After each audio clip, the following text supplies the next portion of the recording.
જય બાણ માતા. હું બોલું ભગવતી બાણ માતાના ચરણોમાં દિયોદર બનાસકાંઠા. અને મા બાણેશ્વરી એટલે નાંગોના કુળદેવી.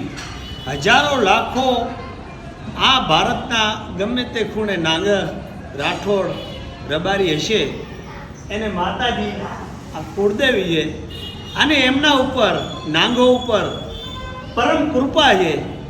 કોઈ નાંગો એવો નહીં હોય કે માતાજી ભગવતી બાણને યાદ કરે અને એના કામ પૂરા ન કરે.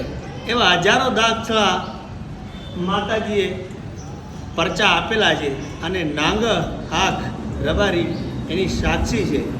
તો ભગવતી નાંગાને જેવા ફળ્યા એવા સૌ કોઈ તને તારા ચરણોમાં જે કોઈ વંદન કરે એને ફળે એવી માતાજી જોડે પ્રાર્થના છે.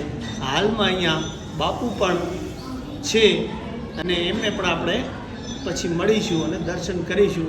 અને નારાયણદાસ બાપુ મળીશું. એમને બહુ વિનમ્ર સ્વભાવ છે.